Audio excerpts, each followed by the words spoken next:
Okay, it's a little bit past 6 o'clock here on Tuesday, February the 27th. Call this meeting of the City Council to order as we usually do. I'd ask that we would all rise. And we have our guest here this evening, Pastor Troy Humphrey, and I would ask him to lead us in an invocation, please. That's pretty good. God, we thank you for tonight. We thank you for elected officials, and ask God that tonight we would conduct ourselves in a manner that's worthy of you. You command us to pray for those that are in authority, and so we do that this evening. We pray for our community. We ask God that you would be salt and light in our community, and that tonight we would conduct ourselves with respect and love for one another. We pray this in Jesus' name.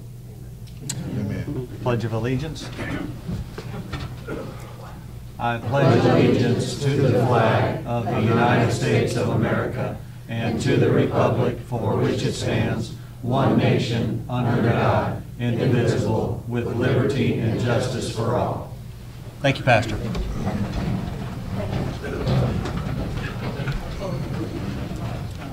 Clerk Hunziker, would you please call the roll?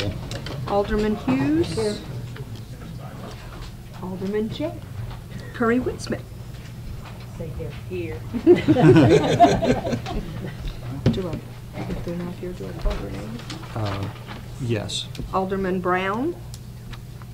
Alderman Voss. Here. Alderman McComb. Here. Alderman Earps. Alderman Bratton. Here. Alderman Bastian. Alderman Campos. Here. And Alderman Pittman. Here. All right, I want to thank all of you for your attendance here this evening. We have a couple of aldermen missing this evening, and just continue to think about Russell Brown, as I know that he's been battling a couple of illnesses been going around, and Alderman Bastian, I think, had to take his mother to a doctor's appointment in St. Louis, and Mr. Urbis, I think, is at a training of some kind in Springfield.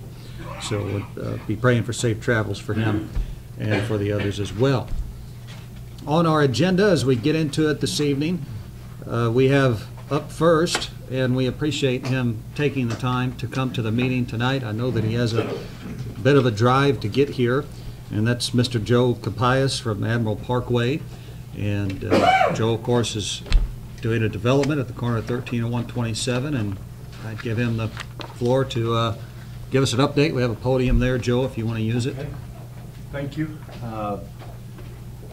been a little while since I've been here, so we want to bring you up to date on where you are, or where we are, or all of us together, I guess.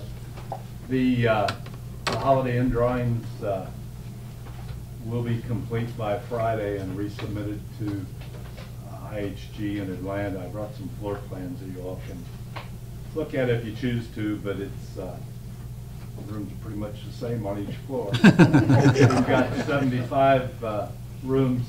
We had a little bit of a delay in that my Holiday Inn Express in Sparta, very few people use the pool, and a lot of people use the exercise room.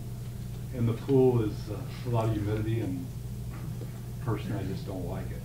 So I, smart enough, I thought I'd approach Holiday Inn and say, let's make the exercise room bigger and eliminate the indoor pool.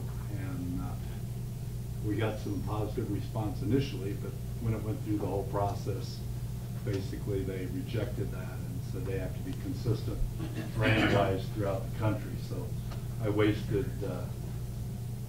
quite a few thousands of dollars and about 9 months of time going through that process. Should have been smart enough to eliminate, but I didn't. So they have approved our floor plan with the pool, and we've got 75 rooms, and we're moving forward there. We also have a letter of intent executed with a fast food restaurant that when we get to make that public, everybody will know it is, and I think that'll be a good tenant to have on the corner, and it looks like that's moving well. We've been talking to 3 different convenience store gas station groups, and really could not move forward with them until we got the fast food which I believe is an anchor tenant lined up and on board. So I think we're real close to having that put to bed. We've had some interest from some other companies, Save-A-Lot being one of them, Dollar Tree being one of them. We really haven't had any discussions with any of them other than as we evolve and develop our plans, we'll get with you. We got most of the dirt work done on the Holiday Inn side, or the back corner, if you will.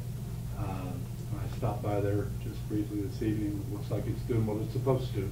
The water's not there. The lower end that still has water, we haven't finished moving the dirt there yet, but will be. And of course, the building finished floor elevations will still be 7.5 feet higher than what we are right now. So all that looks good and looks like it'll all work.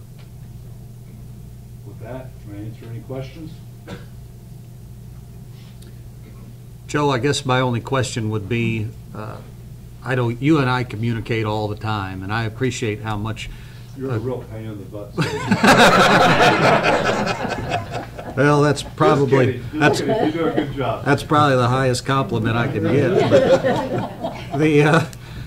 But do you have conceptually in your mind a timeline for groundbreaking for the hotel? Yes, I think it shouldn't take us long to get through Holiday Inn's process, and then we'll go out to bid. I would hope that we would have bid documents out in the next 30 days, get our numbers and select the builder and be ready to go. So I would say before the end of summer, we'll be under construction. Okay. We want to get moving. The fast food folks have, I think, 9 months to do all their due diligence. And, typically, I don't think it takes them that long, but that's what their contract says. And what do you, I know you've done this before in Sparta. Should the timeline for this build from start to completion generally be the same as it was there? Yeah, it's going to take about a year. Okay. Maybe a little less. Okay. We don't have, in Sparta, our site was pretty small and it was surrounded on 2 sides by streets, so we didn't have near as much to do. We still have IDOT issues we have to work out and permitting that we have to do with them. And we hope to put another entrance further up the road. So we've still got work to do, but we'll begin that process and get it done. Okay. Yes, sir. Are any of the local contractors showing an interest in bidding? Yeah, on we've got a long list, and we've had a lot of interest, and we'll be receiving bids from all of them. Great, thank you. We appreciate that very much. We always try to do whatever we can, wherever we are. I understand. Any other questions from the council for Mr. Bias? You know, I still want to have a statue of the Big Muddy there. We still want to, long-term, and have a nice, positive development for the community. Again, when we build and come, we're staying. We're not building it and leaving. So it is a long process. People aren't exactly beating down my door to come to Murphysboro, but I think it's going to be a good project for the community and a good project for all of us. Yeah, I couldn't agree with that more. I have people ask me about it all the time, and just be happy to see it get underway. I don't know, Joe, in terms of the total investment here,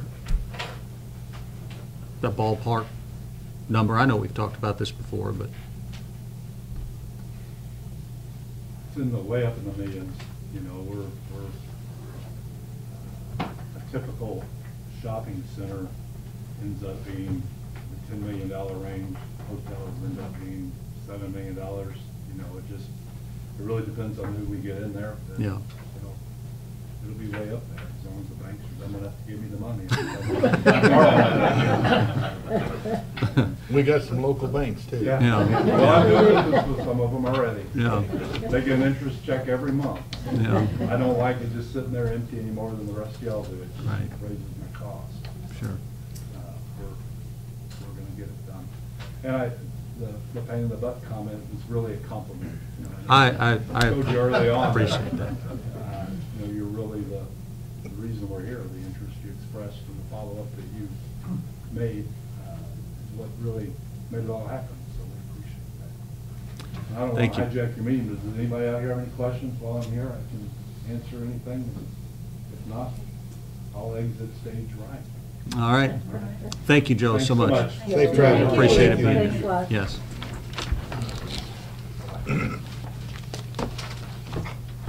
All right, that takes us to the next item on our agenda. That is the consideration of council minutes from February the 13th, 2018, which are included in your packet. And I'd entertain any questions or amendments to those minutes at this time.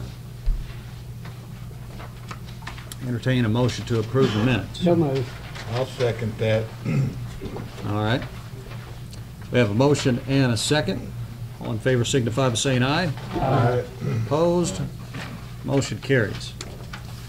Up next, we have the consideration of accounts payable registers included in your packet list 656, I believe.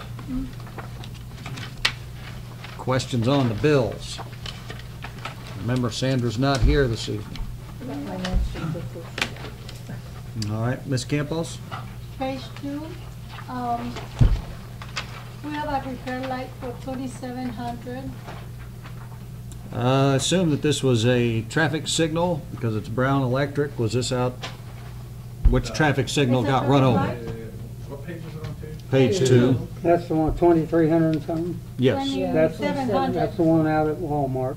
Okay, then Okay. it was down. It's a turn signal when you're Okay. coming toward Murphysboro, this turn signal in the center lane there was knocked over. Okay. I've got one. Mr. Pittman? On page 4, looks like we got a long list of office supplies, but in there's an iPhone case. Is that for somebody's cell phone that the city pays for the cell phone? I do not know the answer to that question, but it's a good question. $84.28. It's charged to the police department. We can hold, that until we get some clarification, WJ. I think we should, frankly. Yeah, I mean, I know that some of the union contracts allow for things of that nature if, damaged in the line of duty or whatever to be replaced. But I would think that would be ran more under a personal check reimbursement to an individual employee than something on the credit card, so. Good catch. Other questions? There is All right. one more here, sorry. Yes, Ms. Campos. On page number 6, there is Lloyd, another electrician. Page what? Lloyd Electric Supply install floats. Mr. Stewart, is that yours? Yeah. Water plant? Yeah, wastewater Seventh Street treatment. lift station, that was Gold plus Diamond. Thank you so much. Any further questions? And the motion pay the bills. I'll second that. All right, is that motion to pay the bills excluding the credit card bill? Well, if that's on the credit card bill and we don't pay it, we're gonna get a late charge on it. That's a good point. We could go ahead and pay it and then investigate it. if it, yeah. Okay, so the motion is to pay all the bills. All in favor signify by saying aye. Aye. Opposed? Motion carries. That takes us to our regular committee and commission reports. First is Budget and Finance, chaired by Mr. W.J. Pittman. W.J.? All right, we have nothing under old business. Under new business, we have budget-related reports prepared by Scott Evans, the budget officer. Mr. Evans? Okay, tonight we have the first page is the operating expenses by department versus budget for general fund. This will be for January. And so for the 1 month, we spent $434,014 in general fund and brought in $401,628 in revenue. So for the month, we have a deficit of $32,000, and I'll explain what the genesis of that is pretty soon. So yeah, so for the same time period, we budgeted about a break even. So for the first month, you know, we're about 32,000 over budget in a bad way, but that's largely timing issues. And so if you look at the second set of pages, where we compare the salary to the budget, you'll notice that we're quite a bit over budget. Sorry for the way that's aligned. That's not the way it looks. So the actual total page is the one that has only a few rows on it. So our salaries were 95,000 over budget for the month, but January was a 3 payroll month. And you've heard me mention that often, that 3 payroll month can really sway our individual month. So that's the case. So I think you're going to see in the next few months that's going to catch up, and we should be in much better shape than that. So it's a little misleading, but it does demonstrate the vast impact that the salaries do have on our overall budget, however. Clearly our biggest cost, and probably always will be, so it's important that we stay on top of it. So that's those 2 reports. The final one is something that I do periodically. Essentially, I just look at the accounts receivable that's owed to the water sewer fund at periodic times and present that to you. So the last time I presented this was August 31st, and so I have that here on the back page. So at that point, there was $327,438 owed to the water sewer fund. And looking ahead to December, it did spike up a little bit, $346,125. There was a little bit of increase in the old stuff, but oftentimes that can be explained by billing cycles when they're billed versus the end of the month type of thing. So we can't look into that too much. Although we would like to see those numbers go down. And I will point out that for about 2 months now, the water staff has been submitting old accounts receivable and such to our collection agency, and actually have received probably less than a half a dozen at this point, but some return on that. And there's a lot more to give to them to collect, but they have started the process, and it is starting to show some fruit. So hopefully we can see these numbers in a much more positive light coming down the line. So. Bratton? Scott, do you think, and I know it would be more expensive to do, if we went to a 1-month billing cycle, I mean. You mean everybody on 1 month billing cycle instead of every 2 months? Yeah, because, you know, we're basically out there strung out for almost $350,000 because people don't pay their bills. I don't know if the billing frequency would change that behavior. I think people that aren't paying probably still aren't going to pay. Well, the bill ultimately, though, is allowed to, a larger amount is allowed to become delinquent in a sense, because somebody can continue to use water, Right. you know, for 2 months before we even realize. And that part would be true. What I don't know, and we'd have to kind of do a study on this, is to see what the incremental cost would be to speed up that. You know, you're talking about an increase in postage, an increase in paper and printing costs, and probably time costs too. So that would be what we have to see on the other side of that to see if it warrants that. I know we did that 15 plus years ago, I guess, at one time, and then they abandoned it for some reason. That was before. Is there any way to track, say like, track my house, if there's a complete turnover all the time of different people moving in and out, but that residence seems that nobody ever pays the bill that moves in there?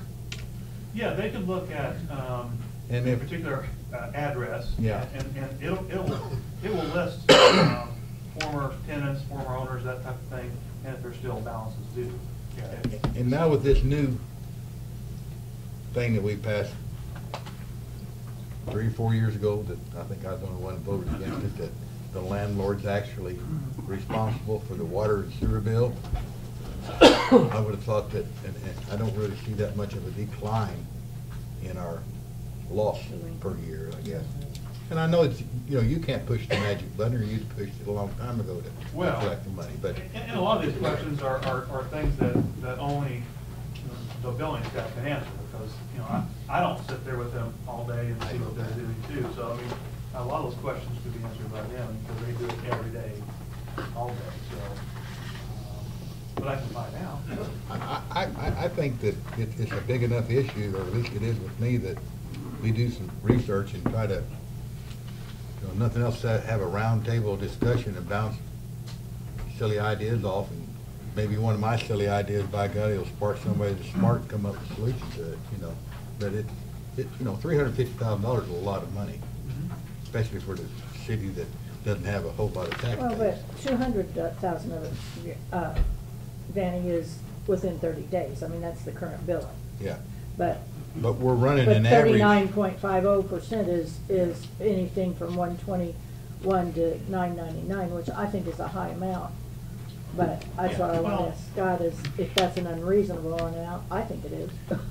And that's what they're addressing with, you know, the ones that can be sent to collections are being addressed. And certainly a certain percentage of these dollars in those old columns are gonna be uncollectible. They're gonna be somebody who has died, or whatever. Or you can't find them. Or it's past 7 years, and past the statute of limitations. And so, in those cases, there's no choice but to write those off. Another thought I had, and I don't know that this is legal, but we have our legal representation here, is if somebody doesn't pay their water bill and they're into us for, I don't know, say $150, $200, $300 or $400, whatever it is, can we not file a lien on that piece of property? That would be a question I would defer to the council. You know, I have to look at our latest ordinance about if it's a bill that is since we changed that ordinance, then I don't recall if in the ordinance now we provided we can just file a lien if we have to actually get judged against them. You know, Dan, I'm gonna have to look. I mean, if nothing else, I mean, if we need to change the ordinance a little bit, I mean, but there's gotta be a way that we can protect ourselves and become better stewards of the taxpayers' money. I mean, we've gotta figure out a way to collect this money. And I know we're not gonna collect it all, we're gonna lose a certain percentage, but that, it's been something I've rolled over for quite a few years. And if we can try to wrestle something up and. Well, I will say this, that this is the first time, really, since I've been doing this job, that I have seen actual accounts in the number that's being done sent to a collection agency. Okay, so many years went by when nothing was sent to a collection agency. Oh, I know that, I You know know, that, I know and that. so, you know, I think, and so far, I don't know the number that's been transferred to them, but, you know, in the first month or so, you know, there's been at least 3 or 4 that have paid immediately. Because that was just what they needed, I guess, to say, Yeah. oh, okay, they're serious, you know? Mr. Pittman, did you have something? Yeah, I mean, you know, as far as liens go, you know, there's a cost to putting the liens on, obviously, and then, you know, I don't know if they end up, you know, I don't know what the type of lien the city puts on there. I mean, is that something that ultimately the city ends up with? I mean, You know, it either sits out there forever, or, you know, the city gets a property that you probably don't want Yeah. to have, or have the liability of having anyway. you know, we've really not been involved in the collection efforts on any of the water bills. It's not something we've actually participated in yet, so I can't answer those little questions. We just, you know, Well, I think perhaps, you know, we need to just agenda an item for our next meeting that's under the heading of, you know, water billing, and invite Catherine, our water billing manager, to be here, and she can help, you know, inform us about why things would be a good idea or a bad idea. Thank you. All right? Thank you. All right, so that's that. WJ, it's your committee. Thank you, Mr. Evans. Next item under new business is the Senior Citizens Center repairs. And I'm assuming this is from the discussion last meeting for the repair on the freezer, is how that started. I think that's how it begun, Mr. McComb.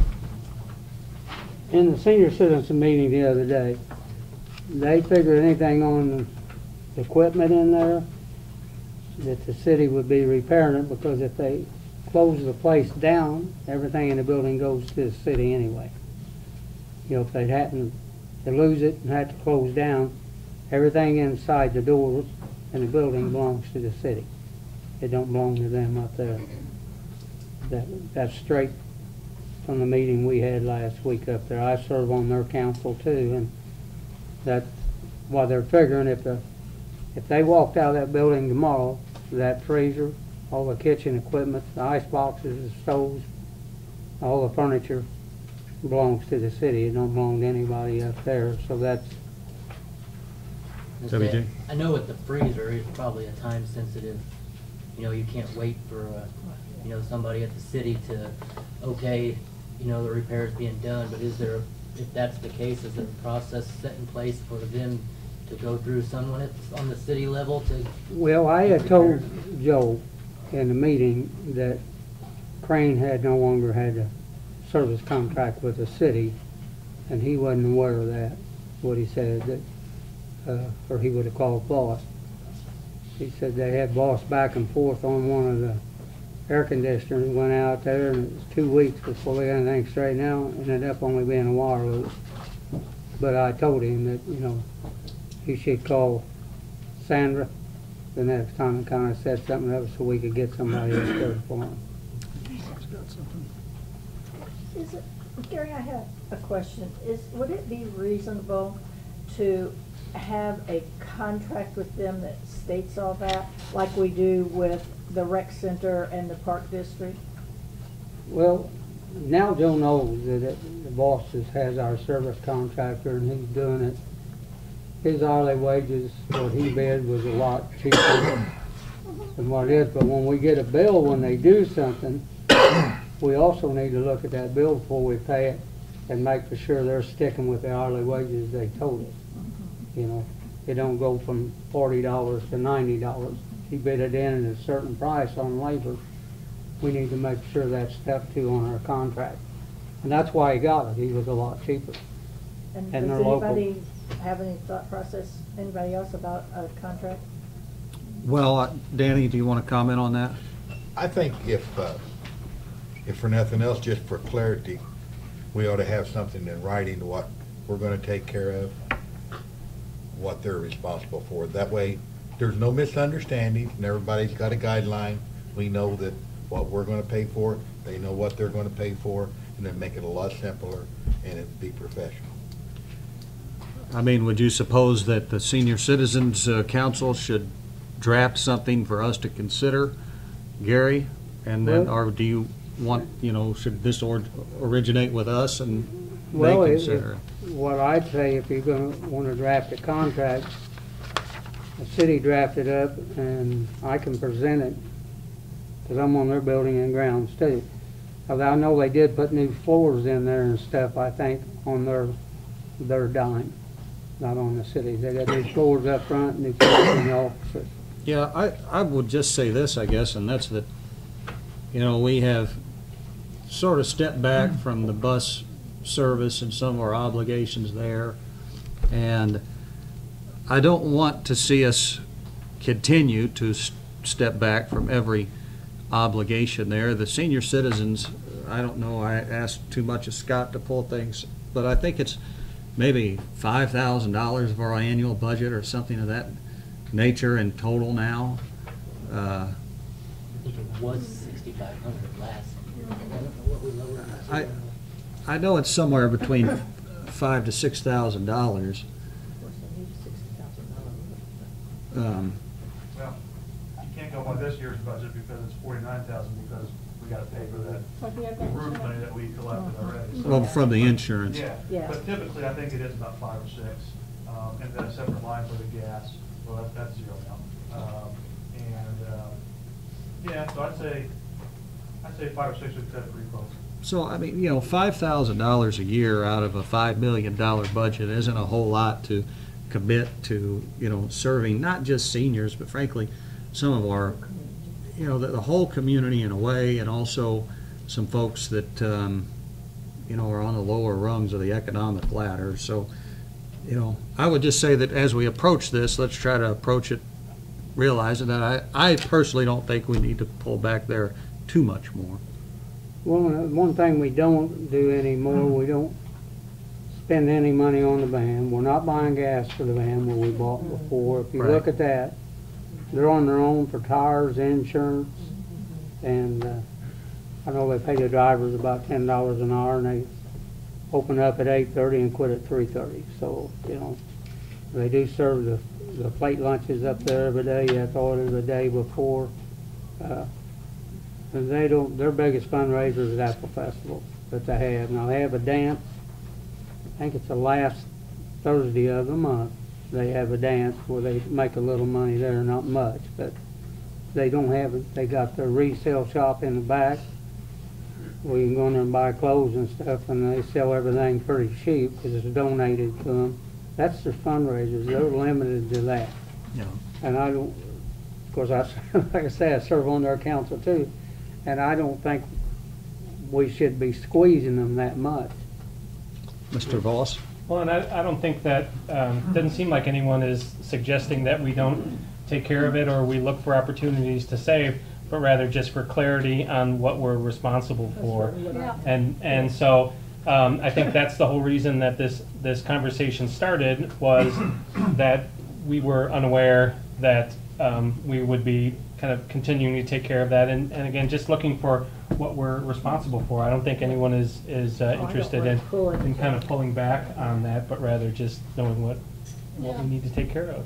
I agree with you, and excuse me, actually, I think this one will be a protection for them and for us as a city. So they will know now that they will have to, instead of going on their own and choose, they need to come through the city, because we are the responsible party on the repair and maintenance of the building. They need to come to us instead of them making the decision. So put it in writing is healthy. We don't want anything, but these are responsibilities. And any problems with the facilities, you report it to Sandra or to the city office, and that's it.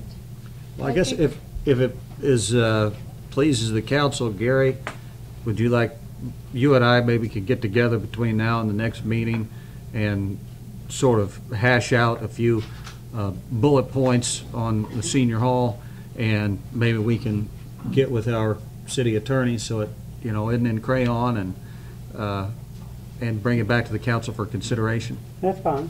Okay. And I'll present it. We meet once a month up there. The council does, and they have another group that meets up there. We meet the day after our second meeting up here. Okay. If we got time, you know. Okay. And their feelings was, it's the city's building and the city stuff. If it has to close down tomorrow, the city does own everything inside the building. Okay. Thank you. Anything further on that item, or? No, and for clarity, I'm not wanting to squeeze the senior citizens. I mean, one of these days, if I have time, I'm gonna join. Definitely qualified, but, you know, I think it's just, like I said earlier, just to clarify things, and the clarity of it. I think it would be smart for us to do that, and for them. And Joe said he was willing to come to a council meeting up there. All right. Okay, so next item under new business is presentation by Bruce Wallace from AGE for contract renewal. Thank you, Alderman Pittman. Thank you. Congratulations and thank you for your packets that are there.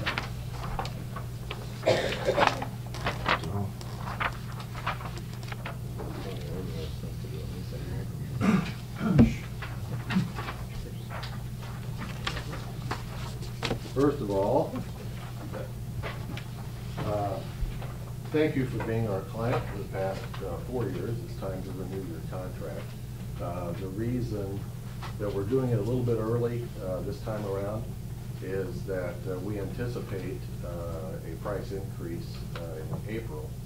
Your contract is due in May, so we're trying to be proactive with a lot of our current municipalities that have contract renewals coming up in the next 12-month period of time to try to beat that curve.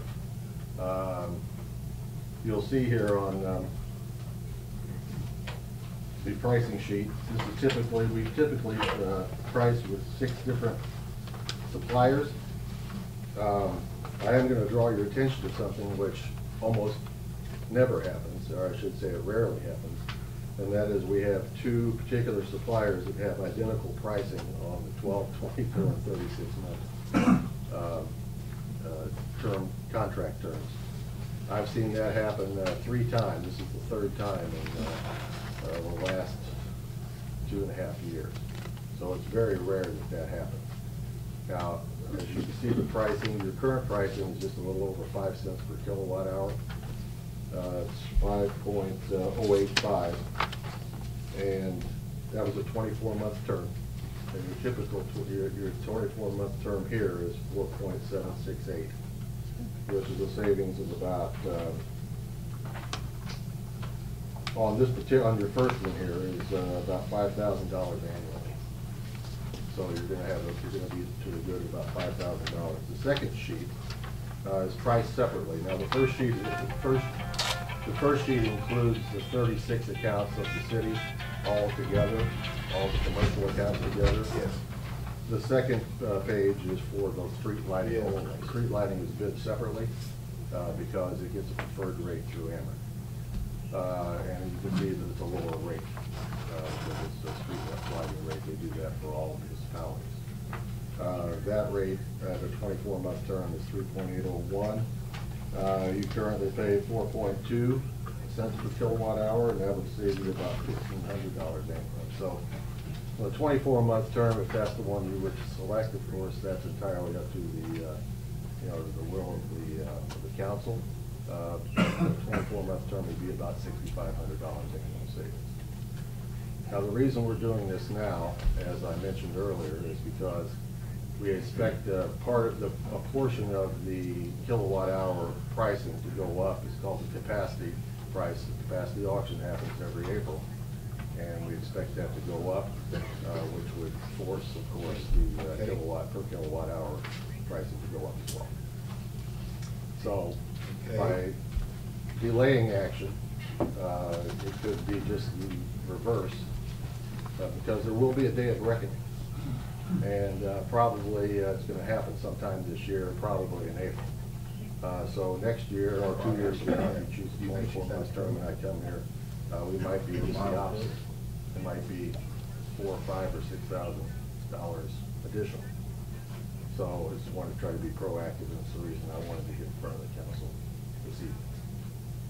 Any questions?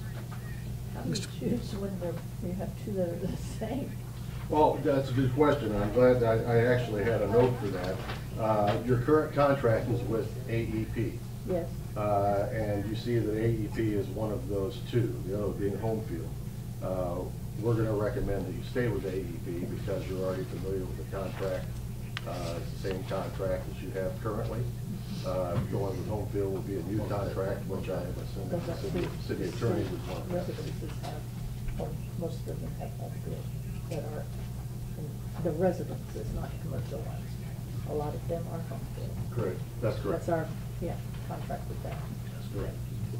If we lock into a rate into a contract now, does it just goes into effect at the end of our contract in May? That's correct. But if we lock into it now. The end of April, actually, I think, is when the contract will city out again. Sorry. If we go ahead and sign that contract or lock into that contract, Okay, though, thank we won't anticipate Okay, thank you. increase in April that could happen. Is that correct? That's correct. Okay. Yeah, we're trying to be proactive Yes, with gotcha. all our larger customers to try to, even if they're out 12 months, to make a decision now, to lock in a price now that would begin at the end of their current contract, whenever that might be, because we do expect a capacity increase coming up in the next, well, it's in April. I think it's April the 10th, actually. So, Bruce, it's your recommendation that we go with a 2-year agreement with AEP Energy, is that what you're saying? Well, whatever the board is comfortable with, you have typically done a 2-year contract. And that's what you have done in the past, and that's why I use those particular terms as reference. But you're also offering a 4-year agreement? 3 years. Okay. There's a 1, 2, and 3. Each one of those is a 12-month contract. So you have 12 months, 24, and 36-month contract. Okay. I guess, Now, your 36-month contract would also be a savings over what you're currently paying. Mike? It just wouldn't be as much. my question is, if we're anticipating the rates to go up, you know, fairly significantly, should we lock it in as long as we can? If we're gonna save, you know, if we're still saving over what we are now, should we go with the 3-year instead of the 2-year? It seems like that would be the motion I would recommend. Unless somebody else has a better one. What are the numbers on a 3-year? 4.832, I didn't do the calculation, but it's probably about another 10% difference. Not quite a 10% difference. Higher. It's gonna be higher for a 3-year contract? Yeah, because Higher they're than- higher anticipating than- It's increase. inverse, 2 year, yeah. Yeah, Yeah. this particular It's industry is yeah, inverse of what you and might it's normally think reversed. of. It's still lower than what we're paying currently, though. We're That's paying correct. 5.085, is that what you said? Mhm. 5.085, yes, ma'am. So do we need a motion to approve going with AEP either on 2 or 3-year, and then have the contract drawn up, and then we'll bring that to the next meeting? Yeah, I believe the way that these motions have worked in the past has been that there's a window of time when we can enter into this contract, and I don't know if that'd be tomorrow or the next day, but vote to authorize it, and then I sign the documents whenever they're shipped over. It would be tomorrow. Okay. So is that your motion? I would make a motion to accept the 3-year contract with AEP Energy. Okay. Second. All right, we have a motion and a second. All in favor signify by saying aye. Aye. Opposed? Motion This would carries. include 2 different contracts, as you understand. Yeah. There's Yeah. one contract for the lighting and one contract for Yeah. everything else, in other words, Okay. all your other contracts. Is the lighting, does that stay the same for 3 years, or does that go up also? What's the rate on that? The 3.8. That's on your second 3.81. page. Yeah, on the second page, but what is it for the 3 years? Yeah. 3.818. I have them highlighted in blue there. Yeah, I know that, Yeah. but for the 3 years. Yeah, Yeah, that's- 3.818, and Yeah. currently you're at 4.219 Okay. through April, 4.2, yeah. currently. And it will be. So it's still a savings, it's just, it's a little bit higher than My phone rings again, I may have to go, that's mine, they're getting ready to send her, they don't know where Is there any they're more sending her yet, questions so. for Mr. Wallace? That's fine. Thank you, Mr. Wallace. Okay, thank you. I do want to make one comment if I could, please. And I stopped by and given a copy of this to the mayor and also sent one to Superintendent Grody. Every other year, our company holds what we call an energy forum.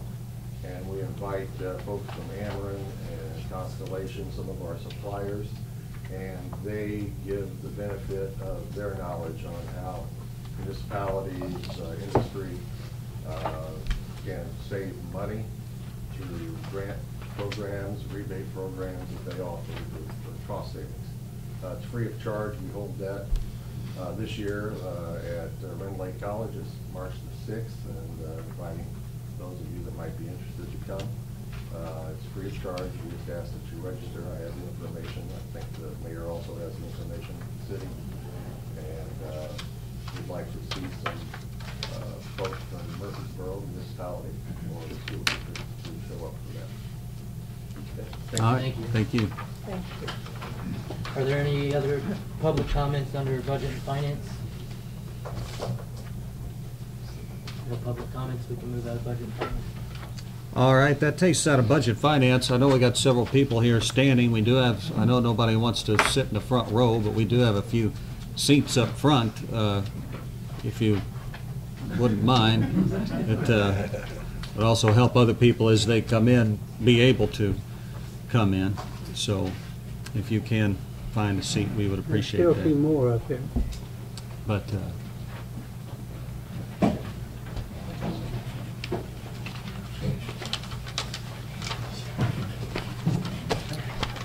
all right, that takes us into Building and Grounds, chaired by Alderman Gary McComb. Mr. McComb? Okay, there's no new business. Mr. Hiller, how about the railroad again? We're working on it. We're working on the draft. There's nothing new to report, is there? Haven't received any calls from the railroad. They didn't call you. No calls, no email. I can report that one of their PR people did email me and ask me if we could get together, if I could meet with them and another representative from Union Pacific, and I just politely said that I didn't have anything new to offer on the issue, and that City Council had taken action, and that if they wanted, really to communicate with us at this point, they either needed to come to an open meeting or they needed to communicate with our attorney. So that was, that's the only thing I have heard. We'll have a complaint ready to go shortly. All right. Is there any public comment on building and ground? Hearing none, we'll come out building and ground. Okay, that takes us to Community Relations, chaired by Alderman John Urbis. He is not here. In his stead, I'll handle these agenda items. We don't have any old business.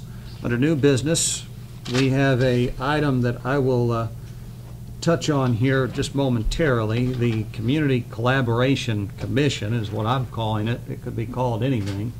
But over the years, over the last 5 years since I've been mayor, periodically there have been efforts to bring together the city, the county, the Chamber of Commerce, the Park District, the library, tourism, and these various governmental agencies that flow in and out of the city periodically, just to meet and share information and to talk about community initiatives.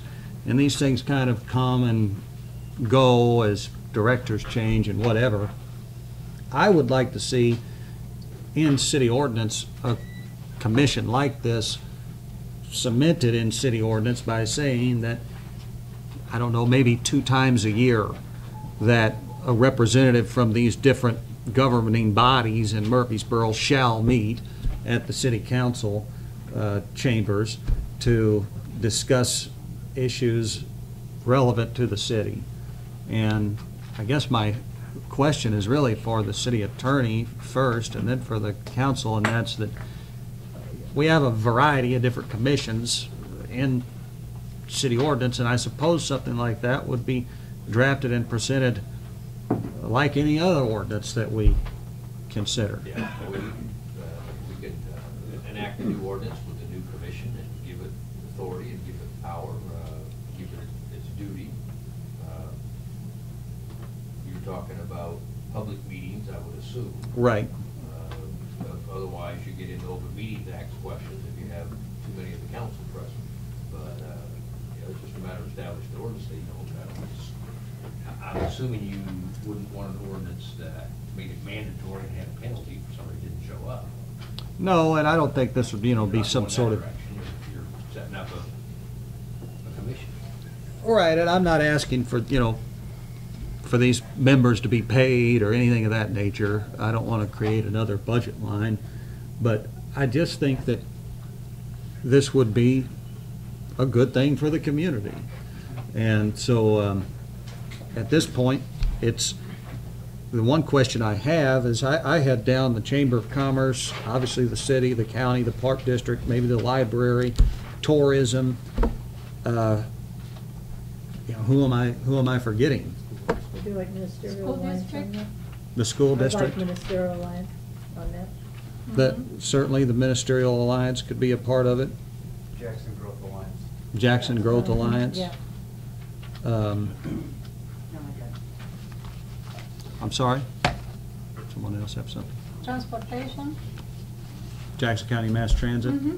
So if any of these come to your mind that might be good to include in such a thing, just please send me an email throughout the course of the next week or so I'm not ready to get a motion on this really yet. I want to make it right when we pass it or consider it. But that's what that item is. It's just one of my brainstorms. All right, any other questions on that item? That takes us to presentation to the police department by the American Legion Auxiliary. And I don't know much about this item. Ma'am? Hello, my name is Donalyn Hornacek, and I'm the secretary of the local unit of the American Legion Auxiliary, Paul Stout 127. The state and national auxiliary have come up with a community project. It's called Socks of Love. And we have been giving them to the police department, and they have been able to distribute them to people who might need them. They are basically tube sock, a pair of tube socks. The other sock is tucked in the toes. There's some personal hygiene items here. And these are basically, if there's homeless people, transients, sometimes people have been, are being transported that are less than clean, and that it might not be a bad idea if they freshen up a little before they got into the police, you know. One of the girls suggested adding a razor, and I said, no. No. I don't think it's. I says, I don't think there's a cop in this world that would hand a package to somebody, have them sit behind them with a razor. No. So anyway, there's nothing like that. But there's mouthwash, toothpaste, brush. You know, it's basically, it's basic personal hygiene items. And they're, you know, like, who comes in contact with many of these unfortunate people? The first contact is the police department. You know, I live north of town. I don't go out I don't get out and about that much. So I wouldn't notice anybody. But the police would know, and maybe it's not somebody who is, you know, a transient or homeless. Maybe just somebody that they know is a little out in their luck and could use a little freshening. And there is nobody in this world who will ever say they don't need a new pair of socks. Actually, when going to shelters, and the first on their want list for shelters is always socks. The people there need clean socks. So we put them in these little bags so that they could be, if they wind up getting thrown in the back under the seat or something, they'd be able to stay clean. But there's basically a dozen of these. We want to know how they go over. If you need more, we'll be able to provide more. It's just something that it's, it's taking care of community. And community doesn't mean somebody that I know or am acquainted with. Community is everybody around here. So that's what we've done, and we'd like to give them to the police department so that they can distribute them. Sergeant Smelter, you have any thoughts? No, it sounds like a great idea. Like I said, a lot of the times the folks that we deal with, that would be an excellent thing for them to take with them, whether we get the chaplain service involved, whether we get them somewhere else. Those are great things that would help them along the way. Well, like I said, we've got a dozen here for you. If you run out, give us a call. Sounds good. You know where the post is. Thank you so much. Thank you. Thank you so much. Great idea.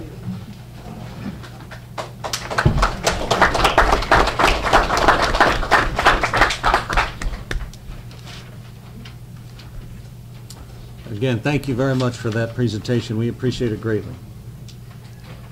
Up next, we have consideration of street closures for the St. Patrick's Day festivities on Saturday, March the 17th. And I don't know if I have those in front of me or not, but I assume they're going to be the same thing as we typically deal with. They're not in there. It's not in The there. only one that is on is, I have the cruise night closure. Bruce is, but, Oak Street. Mr. Baisden, with Chamber of Commerce is here. Do you know of any changes to those from previous years by chance? No, as far as I know, everything is, everything's the same. Okay. I make a motion to close, let them close the street. I'll second. All right, we have a motion and a second to approve the street closures for St. Patrick's Day festivities. All in favor signify by saying aye. Aye. Opposed? Motion carries. Next, we have consideration of street closures for cruise nights, April through September, and Mr. Joshua Sayer is here. He has provided a map with some highlighting on it. I believe, Josh, you may have stated at our last meeting, this is very similar to what occurred last year. Yes.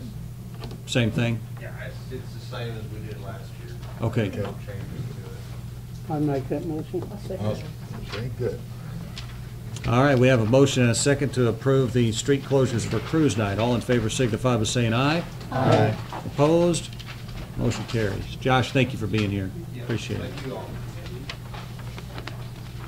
Up next, we have consideration of street closure for the Oak Street Art Fair. And as you might suspect, this is wanting to close Oak Street. And I got a message from Rachel Enzor, one of the organizers. I believe there's a Ann Fisher here this evening. Ms. Fisher, do you want to speak to this? Sure. This will be the third year for the Oak Street Art Fair. And this is a group of, the past couple of years, we've had 20 to 25 artists working in lots of different mediums. And so we've closed the street, Oak between 15th and 17th. And we have people with tables and tents selling their art. And we'll have demonstrations and some hands-on activities for kids and music all day on the Oak Street stage. Excellent. I make It's that always motion. very nice. Yeah.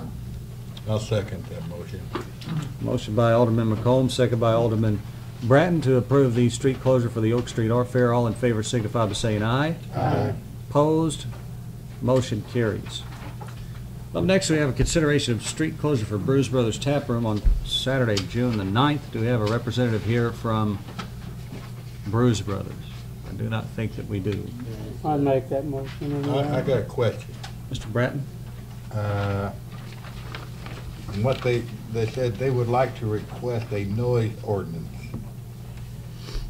That's my only question on that. I'm sure they're wanting music outside. But they have music and they will have the dogs from, some dogs from San Francisco for an adoption event too. We already have a noise ordinance, don't we? After a certain time? Are they asking for an They want to exclusion? know the times, maybe. That's the only thing I think we ought to clarify. I took that as they were wanting an exclusion from the noise ordinance with the music outside. It's Well, from 3 Well, to 11 p.m. they've had the music outside before. I mean, are they wanting to play longer and louder, or? Well, it says from 3 to 11 3 p.m. to 11 p.m., so they're in the margin. 3 in the afternoon to 11 p.m. at night.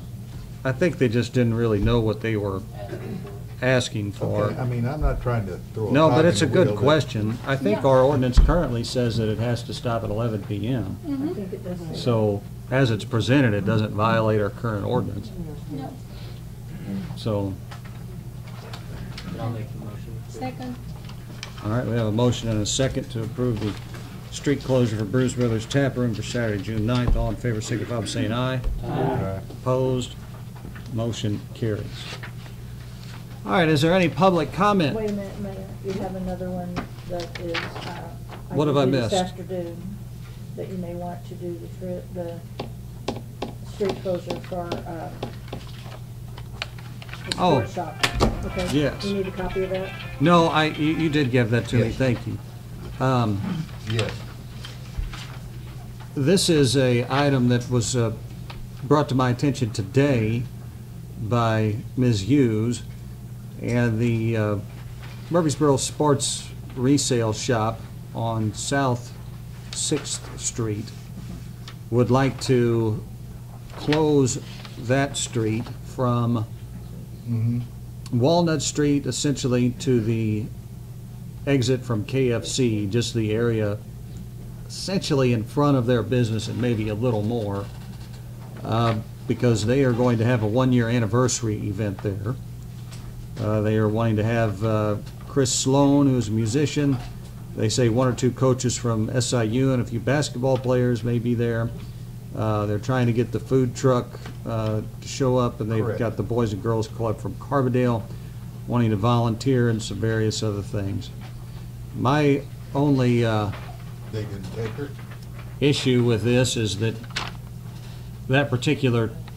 their building creates a blind turn coming off Walnut, so if we're gonna close that down, it needs to be highly visible. Yeah. Barricade across Yeah, out more toward Toward the- past the stop sign. Okay, so And you I see think it they're now, right? only, they're gonna stay this side of the exit Yeah. for, KFC. KC, Yeah, they so, are. and actually, they own everything in that block anyway, so it's not gonna affect any other business or any of the apartments, going they the other own way, everything okay. in there.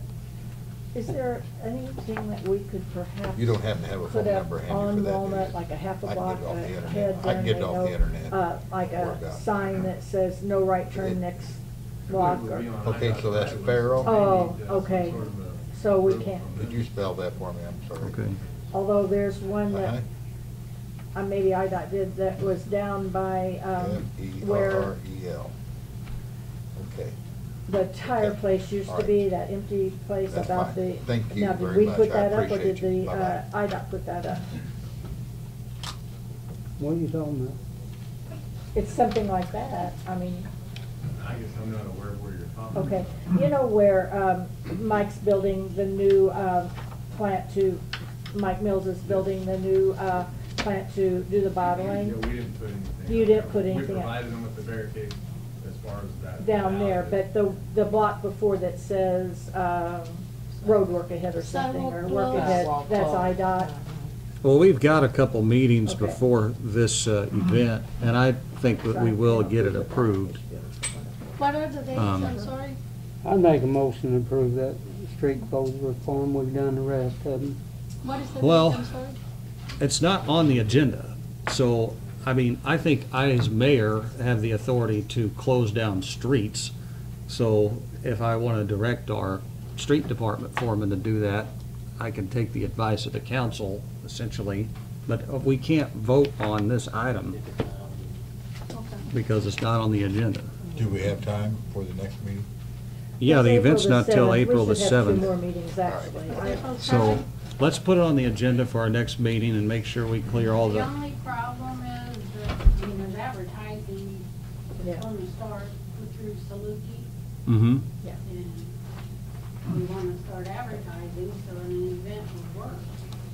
Well, I think the sense, is there anybody here opposed to this street closure? No, No, no. you go I ahead don't and think that's schedule right. Go everything. ahead and schedule all that. Just So, schedule everything you got on it, Trudy, and then we have to have it on the agenda Yeah. to vote on go it. ahead and move it And through, I- which we can do that in 2 weeks. But you got I 6, you got apologize to 7 you. yes I folks didn't now, get this so I email mean, till you've got Saturday. 6, I won't be here. And she'd already done the I'm agenda. going on vacation. It's dated before that, but I don't know why it didn't come through. Yeah, it's dated the 22nd, but I didn't get it till the 24th. And I copied And I took the it- administrator. Oh, okay, I didn't know that, because, and then I took it to mayor today, and I do apologize, I would have taken it sooner, had I known it. all right, well, we'll get that taken care of at our next meeting officially, but I think you I won't could, be able to attend the next meeting. That's okay. That's okay. I think- That's not a problem. Steve in Red River. Oh.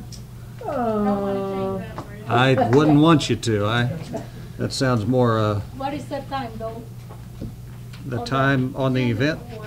Oh, yeah, this 10 to doesn't 4 have on a. Saturday, April 7th. Okay, thank Okay. you. Thank you very much. How's Thank you. business, by the way? Doing pretty good. I'm outgrowing my store. We don't know exactly what we're gonna do since we're the ones that own the business. We own the building. And got a little bit of capability of extending it by keeping me out of my office. But it is growing tremendously. And right now, the busy time with soccer and baseball starting. And people are coming in. And merchandise is wonderful, so if you need anything sports related, we have a whole lot of Murphysboro Red Devil shirts and hats and different things, and I got quite a bit of Blue Devil. All right. Okay. Thank you. Thank you so much. And thank you, Barb, for reminding me of that. I was about to go right past it. Any public comment on items of a community relations nature? Yeah. I'm Carson Bullis from the high school. Mm-hmm. We as representatives of the class of 2018 are seeking permission from the city council to plan an outdoor prom dinner in downtown Murphysboro. This event will be open to all members of the senior class and their dates, and will be planned by students and parents. We are asking to use the parking lot at the intersection of 13th and South Streets on Saturday, April 28, 2018, from 8 a.m. to 7 p.m. Prom is being held in the event center, and we believe this is an opportunity to celebrate one of our final important high school events together. We are excited about the chance to make lasting memories that we will carry with us after graduation, and when life takes us in different directions. Thank you for your consideration of this request. Sincerely, class of 2018. All right. How did you get the job of speaking to the council? I just got voted. That was it. Democracy in action. You did a good job. I'm not saying you didn't. Yes. So this will be on Saturday, April the 28th. Yes, sir. We're going to use the parking lot at 13th and South Streets.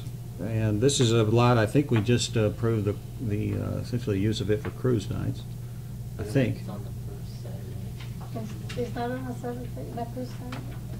Oh, Josh is here, we could ask him. Josh just left. Oh, Yeah, but Cruise nights are, they're cruise doing- nights are the first Saturday of the month, Yeah, so. first Yeah, Saturday. this is the Yeah, last okay? Saturday. No, I'm not pointing out a conflict. I'm just saying I believe this is a lot that we have You're closed explaining where it's at. right. before for events. So, any other questions? Is that, I'm sorry, tell me what parking lot that is? Where the food's set up for Apple. Where the Food. Okay, And yeah, the stages. gotcha. and- All right, where the stages and everything. I'll make There that beside motion if you're where looking for a curbs used to motion. be. I Well- second. But I don't know, can we? Can Do we we vote on it? It's vote not on on it the tonight? agenda. Oh, we cannot vote. It's not on there. I've had several people say several different things here in the last few moments. So the question is, since it is not on the agenda, can we approve it? And the answer, as we just found out a moment ago, to that is no. But we have certainly enough time to get this on our next agenda and get it approved. I don't see any reason why we wouldn't do that. Can you kind of do what you did with her to let Just throw Like it. like a pinky swear, yeah, we could pinky swear. We may want you to come back and speak again. That's what it takes. I think we could give them the go-ahead and we can vote on it till the next meeting. I think, Unofficially, you're probably approved. I think everybody is there anyone going to protest this? Before we invited you to dinner.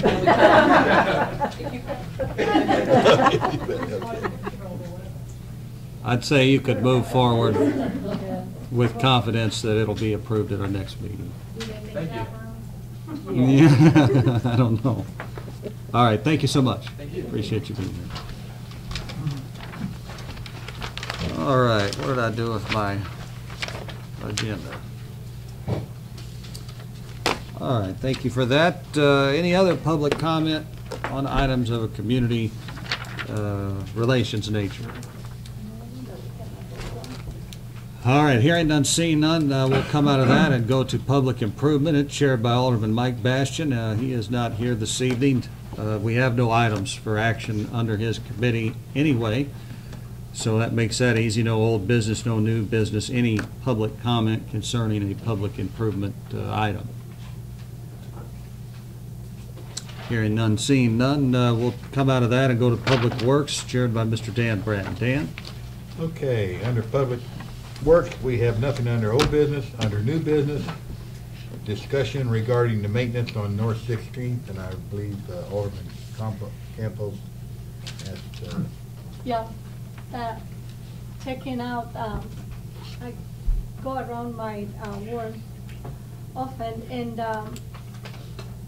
16th Street, even though it's not a main route to go to the high school, it is a highly trafficked area. and the street is potholes all over. And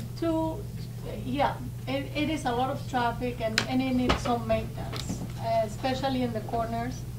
And in my work, all town, we need help right now. It has been a rough winter, but there are two streets. 16th Street, it is a highway, and I saw that there were some patches repaired this morning, and 15th Street is totally crumbling apart, falling apart.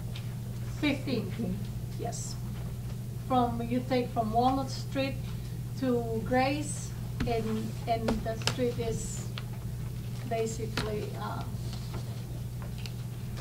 almost disappearing. So, and the sidewalk, of course, I'm not leaving that sidewalk alone.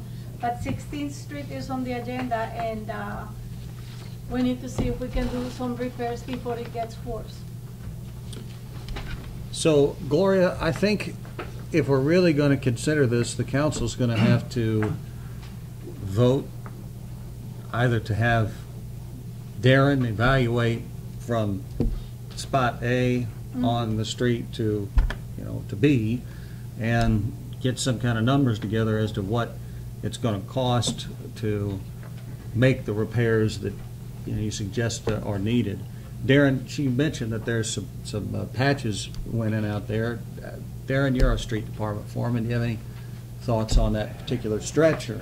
As much as I would like to see something done on North 16th Street, we've got some streets in town that are a whole lot worse than that. Yeah. Being 15th Street, like you said, Hanson Street from 13th over to 6th. We've got Shoemaker Drive, the Elks Lodge to the 20th Street. To me, those are all worse stretches. I mean, and the only thing that can be done there is road a mill and have new surface put on it. That's my suggestion. That's completely out of our hands. That's way above what we do. Mm-hmm. Well, Gloria? Yeah, what happened with on 16th Street, there is not a pothole in front of my house or anything but it is actually farther. It starts from that side and it goes, but it gets more traffic in the daytime than any of the other streets that we were talking about. And that is the main point, 16th Street. Mm-hmm. Well, I guess the next step would be if we would want to direct our city engineer to get some estimates together on not maybe just 16th Street, but I think we've been talking about this for a while. I really think this year we need to use our motor fuel allocation to do a street project, and whether it be 16th or Shoemaker or whatever, I'm hearing more and more people talk about that when they're talking to me. Mr. Pitt. Can we ask Darren to prioritize a list of the worst spots, and get with the city engineer and get a quote on all, what it would take to get all of them, or piecemeal and what we can, because it's been a rough winter everywhere. I mean, a lot of rain. I think that'd be a fine idea. I think that we might want to have Darren prioritize it, maybe just find out what it's going to cost to do one of them, basically, because I think it's going to surprise you, the cost. I mean, as far as comparing cost estimates, that's not going to cost any money, so Okay. he's got a list of 4 or 5 of them. Okay, all right. Okay. Good, that'd be great. Take care of that, Darren. Thank you. Mr. McComb. Shoemaker Drive down there, the thing that we gotta look at on that, the high school plays their soccer right there. The junior high plays their soccer right there. I hosted the Southern Illinois Championship last year for junior high soccer. And right there, before you get to Elks Turnoff, that street, it just keeps falling and falling. I mean, there's holes down there now, and Darren can't patch them because it's not going to stay in it.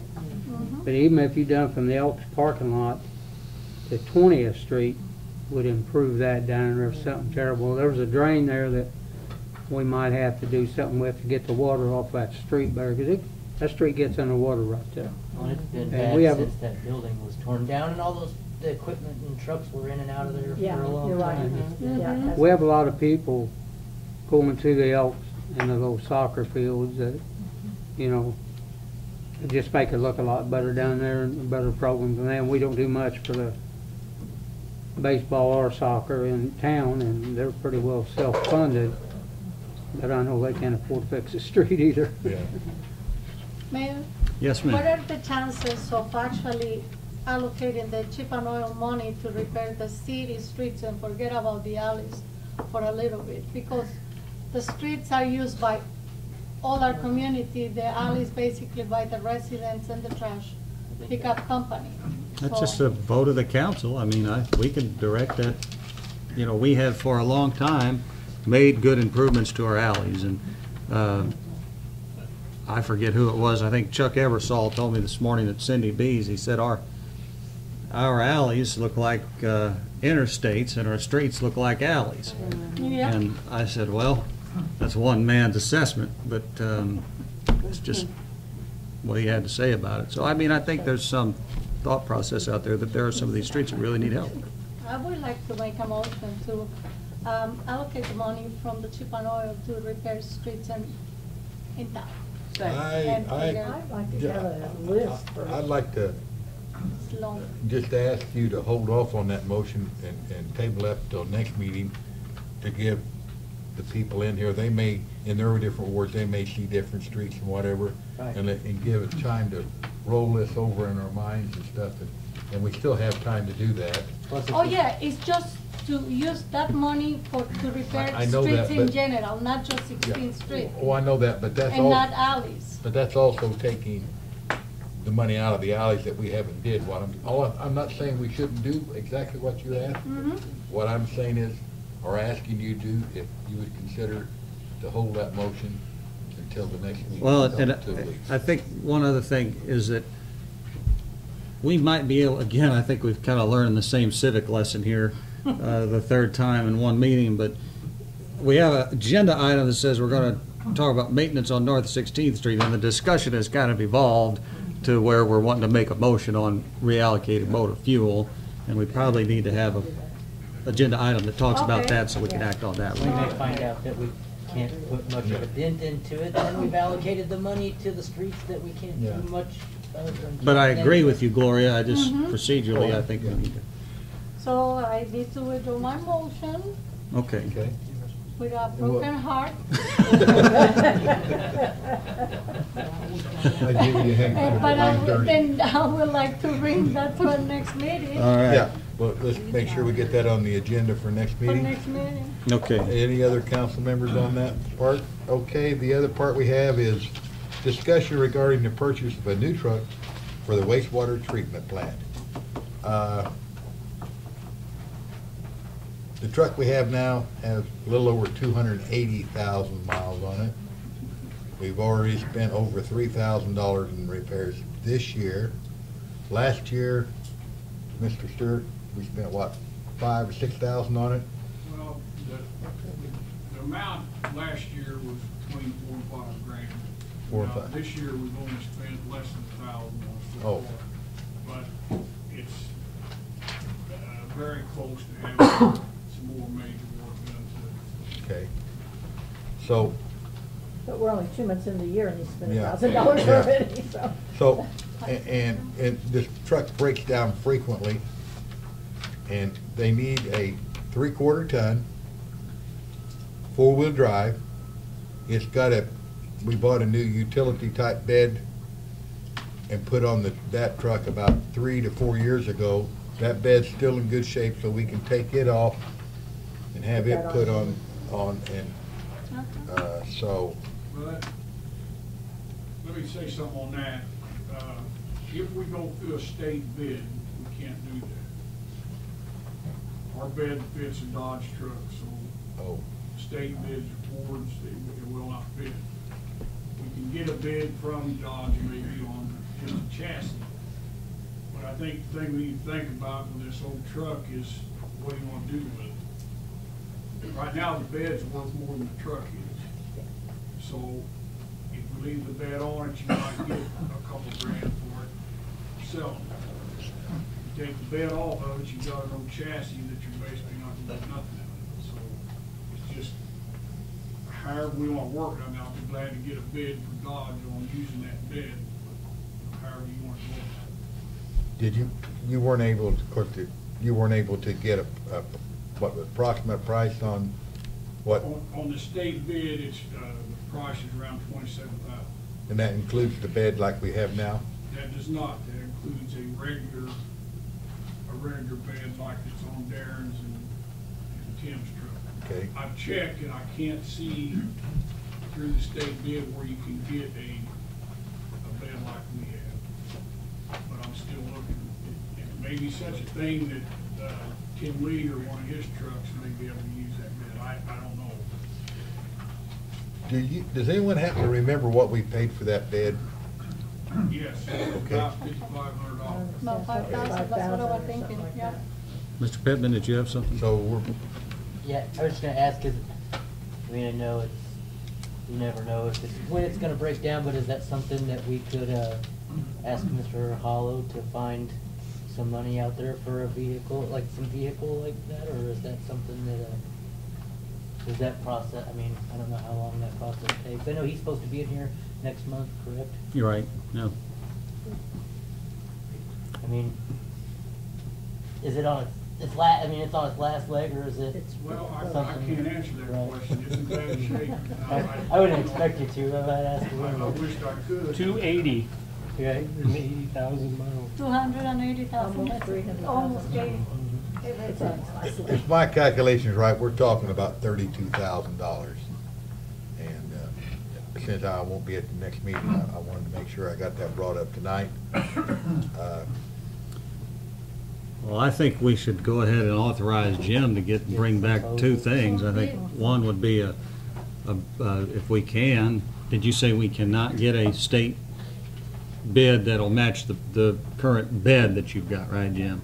As far as I know, I mean, I'm trying to find out a little more on that, but I can't see on the specs anywhere where you can get a utility bed on one of these trucks. So you want to just try to get sort of bids both ways?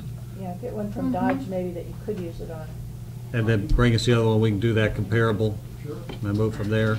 Yeah. And then also that'll give us something we could forward to Mr. Hollow for, so he knows what we're looking for. Right.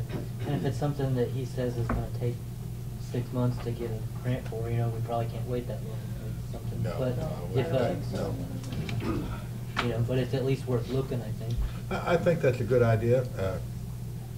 And I don't know that we've got a Dodge truck down there that doesn't have 100,000 on it in the water or sewer department. So I guess the other thing is, and I don't know if you can do that or not, if we're gonna have to put a new bed on it anyway, because we can't get it, maybe we can buy it without a bed on it, with all the wiring harness.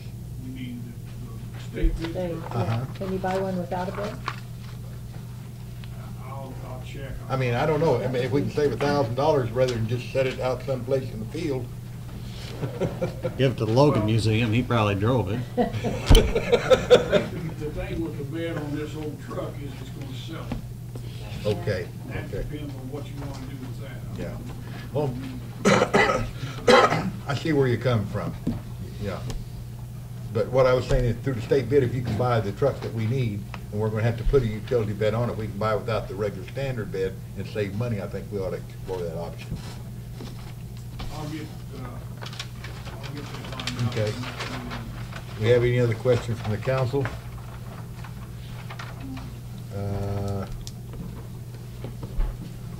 Public comment? If not, we'll come out of public works. Mayor. Thank you very much, Mr. Bratton. That takes us to Public Safety, chaired by Mr. Russell Brown. Russell's absence, I'll handle the items on his agenda. We have no old business. Under new business, we have a consideration of a request from Hucks. Well, this agenda item is a little bit misleading. It says for video gaming. In reality, what they're looking for is a Class A liquor license, which would facilitate video gaming. I met with them earlier today at Martell's at 5 o'clock and discussed with, I think they brought, I was outnumbered, they had 7 of them and 1 of me. And so they gave me their perspective on it, and I know that Mr. Bastian, who isn't here this evening, is sort of an advocate for them, and so I told him that probably be best if they just came back to the next meeting, as I knew we weren't going to have several of our aldermen here. So anyway, my position on it hasn't changed. I don't think that we need to have, poured alcohol licenses at gas stations. I But, voted against our ordinance for them. And we did change our ordinance, but they're wanting us to change it back. Change it back. Are they considering that, the way those ordinances read, that they won't be able to have kids in that store without their parents? I don't know if they're considering that or not. That store's got more kids in it than adults. Mhm. And that's That's the what reality. that's what, we have a specific ordinance that says you can't do that at a gas station, but, I mean, that aside, if that's what they're looking for that to be changed, they've got an issue with the law. Yeah, kids coming up the middle school, stop by there. Mhm. Right. So they're not here this evening, but I suspect that they will be at our next meeting. Okay, so we're tabling it. Yes. Up next, we have consideration of a request from Barbara Dallas for no parking at 10th and Locust. I know we have Ms. Dallas here with us this evening. Barbara? Out of consideration of council's time, I have scripted myself. Because we all know how I am when I get a mic in front of me.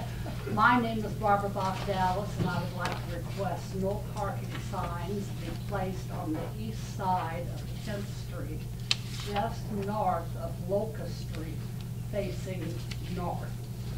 This is being done at this time because at this intersection, I was recently involved in the worst vehicular accident of my life. I came to a full stop at the stop sign on the southeast corner of 10th and Locust, and just as I was taught, check to the right, left, and right again. I slowly pulled out another 2 to 3 feet and again checked both directions as described above, since the cars parked on the east side of 10th Street blocked my full view. Not seeing another vehicle coming toward me from any direction, I proceeded to cross the intersection. About halfway across 10th Street, I saw a white flash out of the corner of my right eye and realized it was a vehicle heading toward me from the north, going south on 10th Street. The driver later indicated he had just pulled out of a parking spot in front of his office on North 10th Street, which leads me to believe the parked cars obstructed his view of me as well. I immediately accelerated in an attempt to avoid a collision.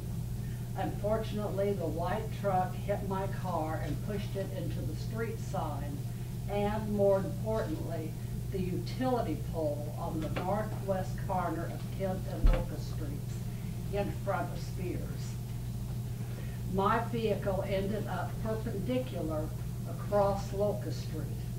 The other vehicle stopped in the middle of 10th Street and turned on his emergency blinkers at my request. I might add, he wanted to move. I said no, not till the police got there. His front bumper had only a scratch. My entire car was wrapped around the poles.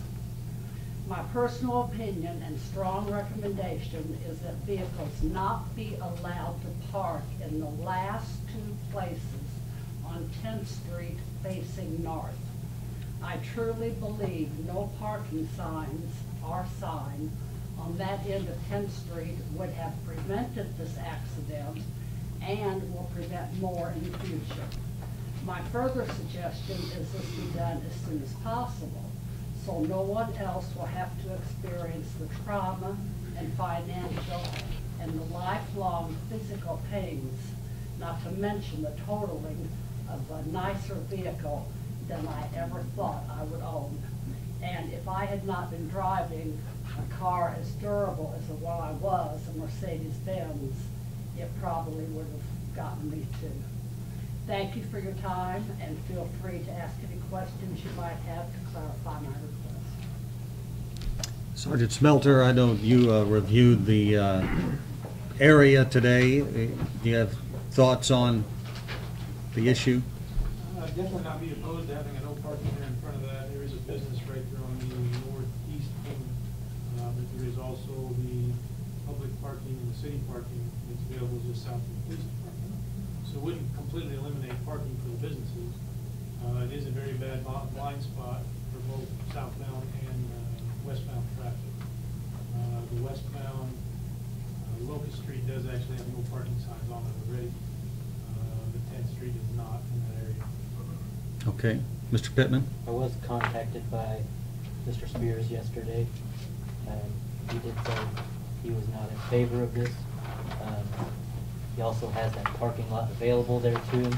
So I don't know how many of his customers park on the street right there. I'm sorry, sir, I can't hear you. I said, I was contacted by Mr. Spears yesterday. He told me that he would not be in favor of that, because it would eliminate some parking in front of his business. Like I said, he does have the parking lot there. I think that place gets a lot of parking from courthouse, people going to the courthouse. I don't know. Mr. McComb?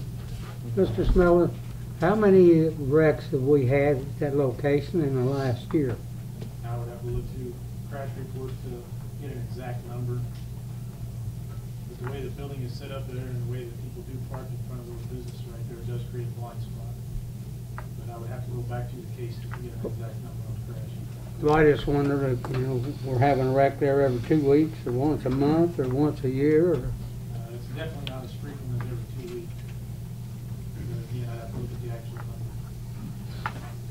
number. Dr. Spears, excuse me, who, by the way, did call the police for this accident, knew that I was coming here tonight. And, I had invited him to come and, make any comments or call me if he had any concerns about what he knew I was going to say tonight. So this is the first I've heard of that, so I'm sorry I have no response. Yeah, I just wanted Except to let council I know. have trouble seeing where it would take parking from his place. I thought it was Paul Craig, who owns that small salon there. That might be a different issue, but I believe, Sergeant, were you not there? Yeah, I was there during the accident. Yeah, when the officer left.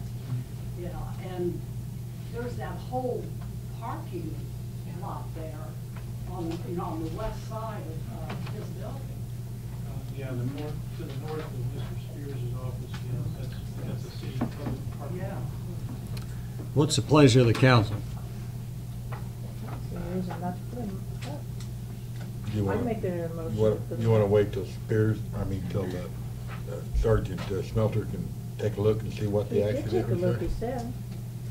Yeah. I looked at the intersection, I didn't look at the actual number of accidents. Excuse me, okay. And maybe put it on the agenda to vote in 2 weeks? Well, we Is that could, something needs to be done Any tonight? reason why we that's- shouldn't do it. we could do it. If somebody's looking to me for leadership on this thing, I would recommend that we move forward with the, Because, yes, Sergeant Smelter already checked the area, and he said that he doesn't see any inconvenience of us, putting no sign parking, and especially in that blind spot, that if she had an accident, somebody else can have it later on or tomorrow. And, I know Dr. Spears, I think you all know him really well, but he does have a parking lot. And I have, in the years that I have been going over there to have my eyes checked, I see everybody parked in the parking lot. I would like to, before I voted on it, Yeah. know how many wrecks has been there in the last 6 months or a year. okay. If it's just one, or if it's happening quite a bit, I could see it. Otherwise, we're taking parking away from the business too there. But I'd like to know how, just curiosity, how many wrecks has happened there in a 6-month period or a year period. I don't want you to go back real far, but just how many wrecks have been there. Ms. Dallas? Yes, I wonder how many near hits have been there.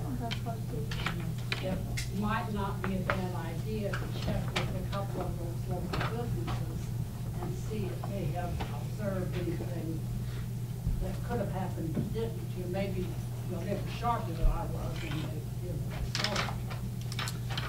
Well, I can't make a motion, so if there's I'd somebody... make a motion to table it for 2 weeks to Mr. Smelter give us an idea how many wrecks have been there. All right. Mr. McCollum would like the item to be tabled.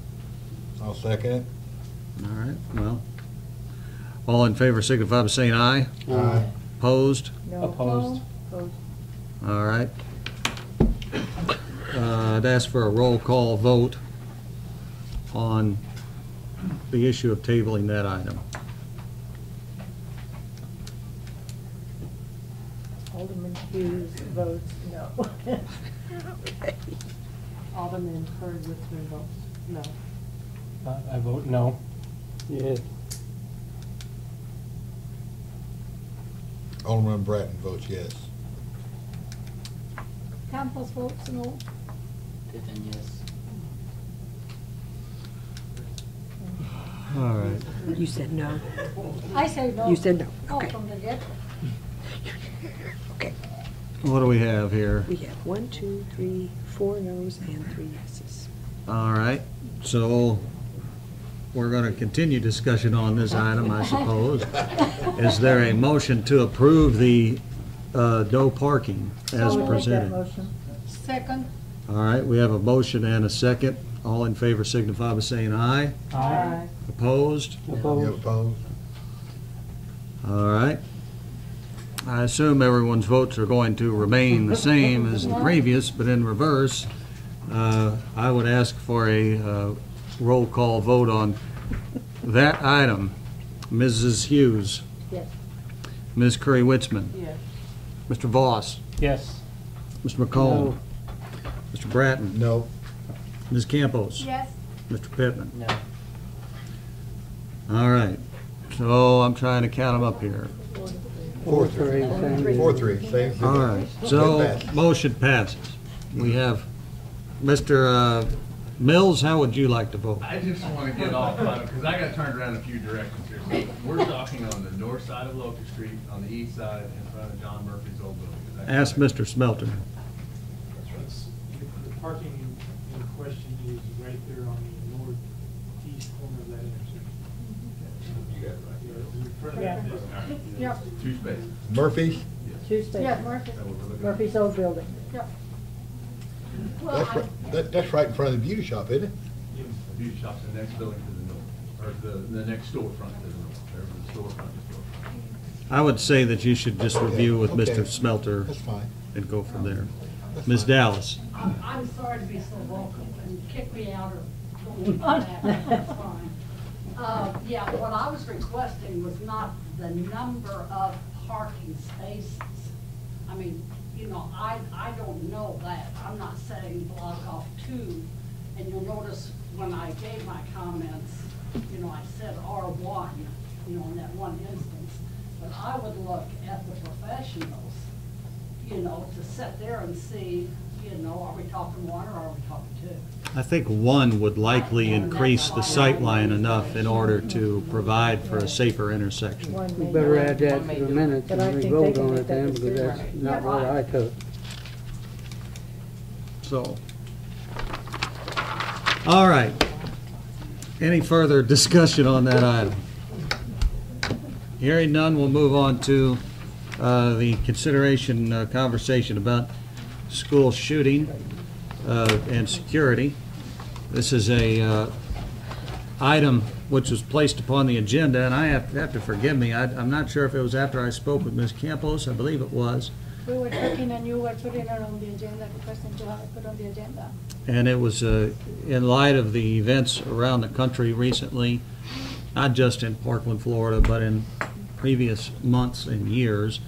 And Gloria, I think mostly you wanted to have a conversation about what we are doing currently, and if there's anything we could do to improve that. I know we have Superintendent Grody here with us this evening, and I welcome his thoughts on the matter. So I suppose, Gloria, I'll start with you if you want to comment on anything, and then go to Mr. Grody. Thank you very much. And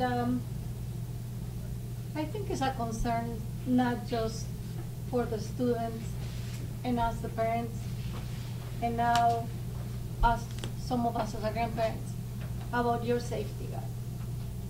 Thank God my kids and many of us grew up in schools that we didn't have those issues, but you are facing it, and that's a reality. And before we get in our beautiful town, with our beautiful community, having to face a situation, and I know that we have some sort of scare last weekend, last Friday, I would like for us, the city, to be proactive, protecting the students, our students, instead of being reactive. Your protection, your safety, and the safety of all our people is our goal, and for me it's a priority.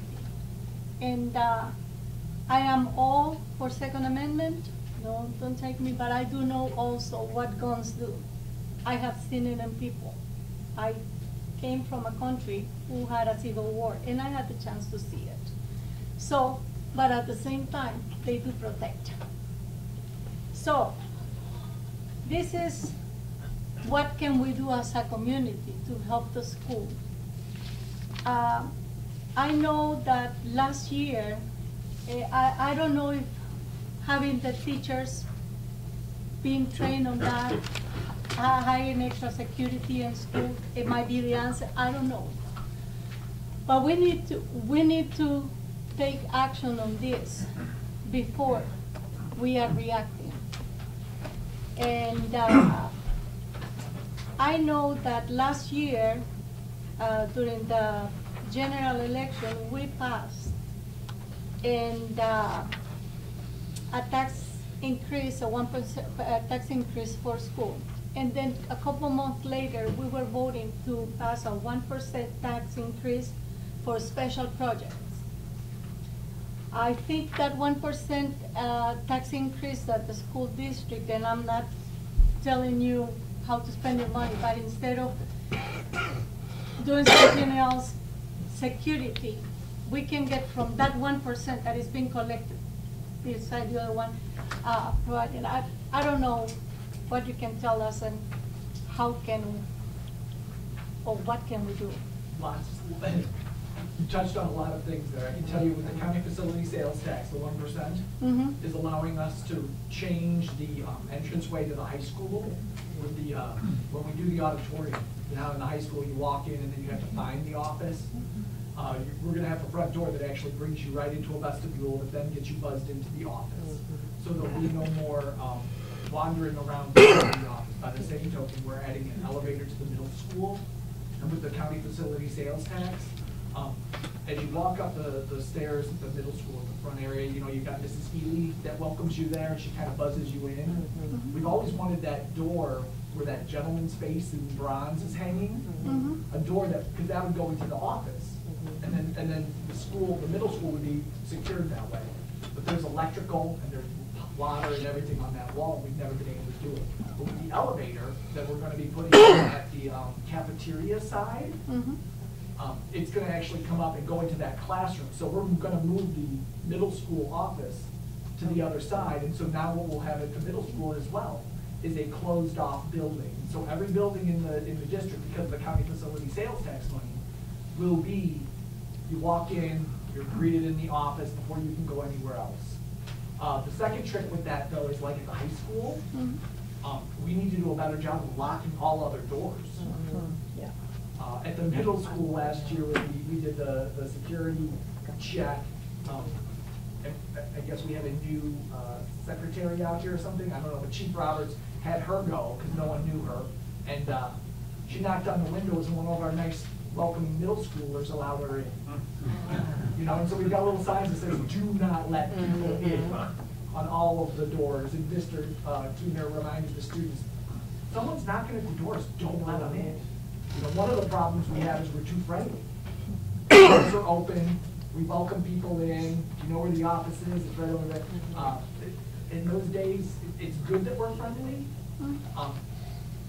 but that doesn't work. So those are the two main changes, and it's because of the county facility sales tax that will allow us to do that. By the same token, a lot of our buildings inside locks.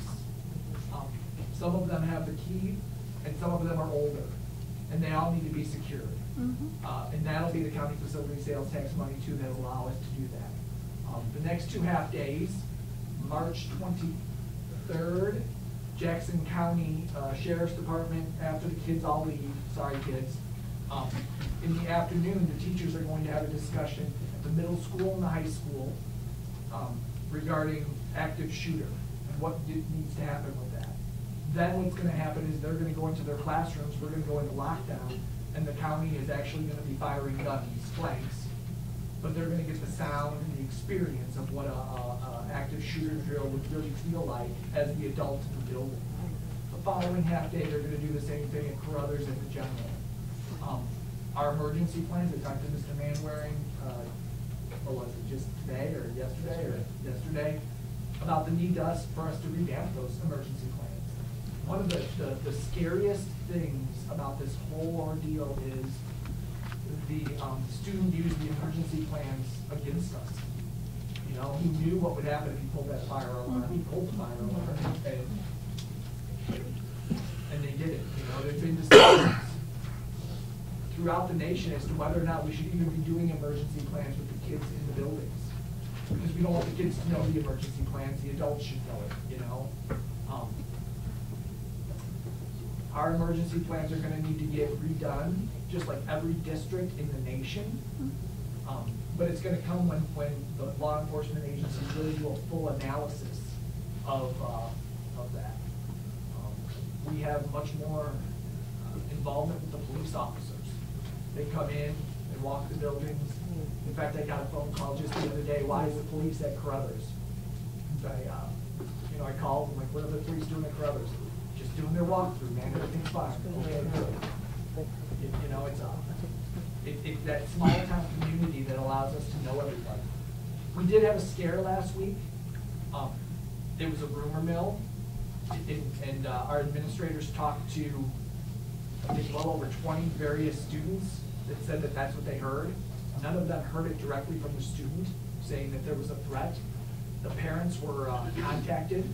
The child does not have access to firearms, and the backpacks and lockers have been checked numerously. Even after we said that there's no threat, the young man is still met at the bus, talked to, looked at. You know, we are becoming TAS agents to a certain extent. Our lockers are our property, and we go in them often and search them. We do not have to follow the Miranda rights as the police officers do. I would love to tell you that our kids are absolutely 100% safe. Our society's not there. I will say one of our best strengths, one of the best things that we have, is the knowledge of our community, what's going on in the community. We have a monthly meeting with my social workers and the police department so that they know what shootings are occurring, what arrests are being made, and what children are involved in our buildings, so that we can try and help them through any of those issues that they're dealing with, but more importantly, also know what stresses are going on in a kid's life. At the middle school and high school, yeah, we're scared of the kids that are upset coming in and doing a shooting, and we've got to try and mitigate for that. I'm as equally scared at McElvain or at the younger grades, because someone ends up getting losing their rights of their children. First thing that I would do if I lost my rights would be go and pick my child up out of school. You know, that is another real issue that we have to deal with.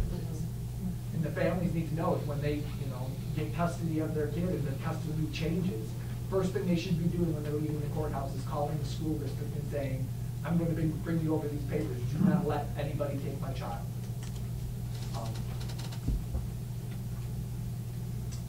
It's a different world we live in, and we're doing our best that we can. The county facility sales tax is going to allow us to do a lot of upgrades to the buildings so that we can do that. But our emergency plans need to be revisited too. Mr. Manwaring and I are going to start talking about that with Chief Roberts. have you ever considered, I don't know, well, we're facing, this is basically picking for the whole nation, but providing the school with bulletproof doors and or security. The windows in the office area by code are shatterproof. They have a liner on it. The thing is unless you do all the windows, it doesn't do much good. You know, you go to a back window, you can shoot it through and get it in there. The cost for that, I mean, you're looking at close to $250,000 to do the windows, and even then it's not guaranteed to not be able to hold up to some of the firearms that are out there. What about doors? Doors. Those are bulletproof doors. Those are the doors ones. are what do they call them? Impact resistant. Impact resistant. Yeah, and so when you kick them, you're not supposed to be able to get through them. But really, right now, what the bigger concern is the locking mechanisms for all of them, and training our teachers to keep the door shut. For convenience sake, a lot of the teachers will leave those, you know, like in the band room, when they're going in and out all the time, you kind of prop open the door. The high school is a incredibly used building. All, you know, and the number of times a door gets shoved open, it's frustrating, but it's, you know, a process of trying to get people to understand you can't do that anymore. Gloria, if I may. Yeah. I just wanted to share with the council that the police chief, who wasn't able to be here with us this evening, did share with me a memo that I asked him to draft in advance of this conversation, and I won't read the whole thing, but I will just touch on a couple of items quickly. And Mr. Grody did touch on this. There are annual intruder drills that are conducted, and that's per state regulation. It's not just in Murphysboro, it's done everywhere, and he touched on that. In October of 2016, they began a structured school patrol program, and he also referenced this, where we have foot patrols going throughout the course of their workday for our officers in the schools. And so far this school year, between August 1st, 2017 and February 26th, the officers have conducted 292 extra patrols of the schools. There have been a number of meetings with the Regional Office of Education truancy officers to try to, identify folks that may have at-risk behavior, if that's the proper term. And we know that Officer Harper has been involved at the middle school with the bike club. The alert program, advanced law enforcement rapid response training, is something our officers are going through. And there's also going to be an upcoming civilian response active shooter event. And I think that's what Mr. Grody was talking about, to better give those employees an idea of what would unfold if the police had to respond, so that there would be an understanding if something like that happened as the police entered the building. Okay, I understand why they passed my school. I know what they're going to be doing to a certain extent. So I just wanted to share those. I think, if we had the money, we really ought to have a dedicated school resource officer. Maybe that's something we need to be thinking about. Maybe for that county sales tax, having a... Of course, that can only be spent on facilities. Just on facilities? Yeah. That's not ours to go on. Chief Roberts and I have looked into various grant opportunities and whatnot, and staffing options. And right now, with the state of the state, it's really hard. And I need a lot more teachers right now because my class size is. I'm not saying a school resource officer wouldn't be important, but having one or 4 buildings would be tough. Right now I feel like I've got a lot of school resource officers because of the police force's presence in the buildings, coming in and walking around, meeting with the kids and talking with the kids. It's a wonderful thing. Any other items for discussion on this topic? Mr. Grody, we thank you for being here this evening and sharing that with us. Thank you. Thank you, Ms. Campos. Thank you. One more thing before I'm going to end with this. been any consideration with the school board on maybe the slightest thought of having metal detectors? I just came back from Israel and Jordan in the Middle East. And in Europe and almost everywhere you go to a hotel, you go through a metal detector. Even if you are a registered, not patient, what are you at the hotel? A guest? A guest, a registered guest. Every time that I was going, even I have my card, there your backpack, your purse, and then you go. Every single hotel. What about here? We've not had extensive discussions with it. There is a wand, a metal detector wand at high school. No. And that's just to be able to spot check someone, The concern would be really, I'd want to see how a school does it in the morning when every kid's coming in. What is the process and how does that work with the lines and whatnot? Everywhere we go through one. We go to Fort, there is one. We go to the Capitol, there is one. Wherever we have important people, there is one metal detector that everybody goes through. And it's part of the planning, how to plan to get through it. But we have, and I know you care, that's why you are there, a teacher, but we have important people in those classrooms. And if we protect our judges, I think we ought to protect our kids.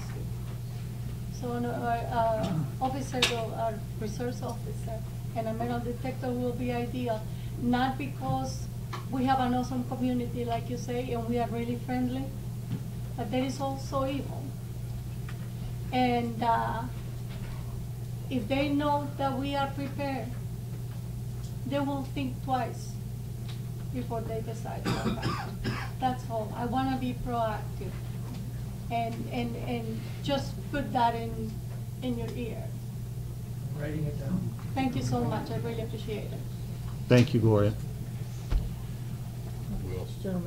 I do, Oh, yes. I do have something to say to this. Ms. Campos, you made a point to say that in the important places we have metal detectors. We also have armed guards guarding them, which, that's what they have, but those cost money. And unfortunately, that added cost is going to be taxes for us, for everybody that is going to own property, which will filter down not only to just property owners, but to anybody who goes to a business to buy something. It's going to filter down. And in all honesty, when we passed the sales tax, there were people there at the meeting that says, no, we don't want this. I don't care what it's going for. It's too much. Mr. Grody pointed to the fact that your first line of defense is really your teachers, your administrators, because they're the ones who are dealing with the students. They hopefully will recognize problems with the students. You know your students, you know they're going through troubles. Unfortunately, I don't believe, and this is coming from the business standpoint, is that throwing money at this, which would be tax money, which is what everybody will eventually be paying, so more taxes, is not the answer. The answer is better use of what they have, what they have given now, better training for our teachers, more teachers. We're a close community. We are.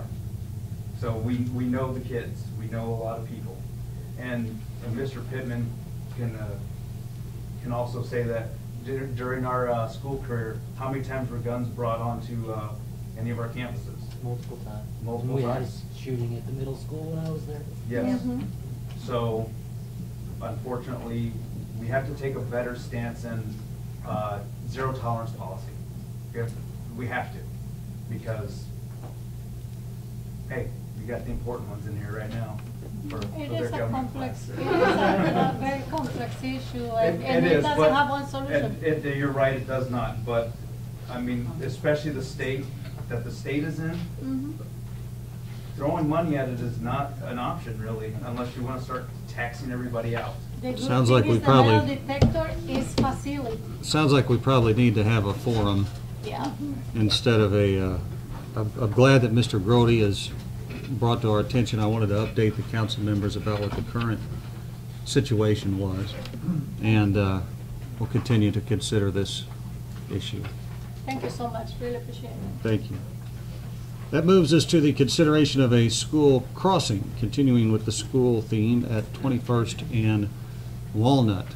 This was brought to my attention by Stephen Bost. I believe his wife Betsy was the one who messaged me about this.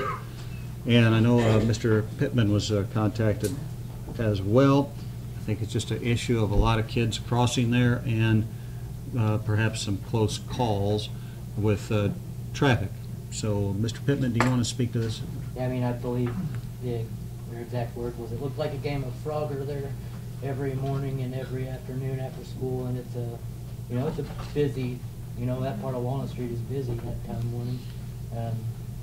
I told them, I know it can be done, I don't know what it would take with that being a state route, if we can do any, I know we have like the red flashing light going across from the school to the track on 21st Street there, 22nd Street there.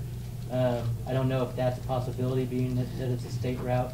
I know in DeSoto they cross 51 and they have a crossing guard there every morning and every afternoon. So I know there's some flexibility as to what the state would allow, but I don't know what the best procedure would be, whether it would be for a traffic light that you can turn on and off during, 30 minutes before and 30 minutes after school, or,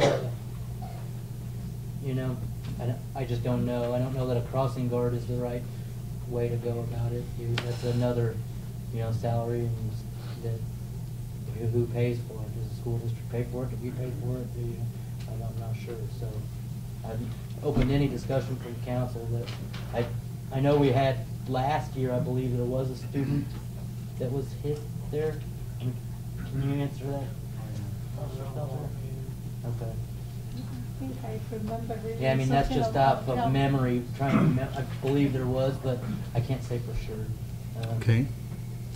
Mr. Grody, do you want to speak to this item any? I have a few thoughts, but. I don't know what it would take to Okay. crossing guard or whatnot. I will tell you that the analogy of the game of Frogger is pretty close to the truth. Yeah.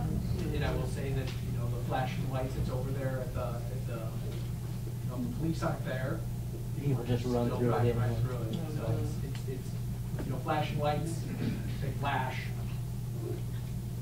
I believe at that intersection, there's also stop signs as well. Yeah, there's a stop sign, Right, yeah. so we can't put a stop sign there on Walnut Street. One thing I have seen in various places, at the ball yard in Ava, there is a very distinctly and brightly painted crosswalk, as well as a pair of signs on either side that sort of narrow your field of vision as a driver. It tends to slow people down, and there's also a button that can be pushed which illuminates a couple of LED lights, which essentially just alerts a driver as they're approaching that intersection. A kid walks up, looks both ways, hits the button, and it alerts a driver approaching that, hey, there's kids crossing. So maybe something of that design could be considered there in partnership with IDOT, or I don't know, but I think really our first foray into this needs to be communication with IDOT, because ultimately it's their highway. So I will call Carrie Nelson, who is my local contact with IDOT, and ask her what various options they might recommend, and then we could go from there. It's 11 to 14-year-olds. You're never going to get all of them to use the crosswalk anyway. But I think it's an added benefit, Okay. I will pursue that and bring back a report to our next meeting. That takes us to public comment. Reverend Holm, did you have something you wanted to mention under public comment here? No, I'm okay. Okay. Thank you. You're welcome. Any other comment regarding public safety?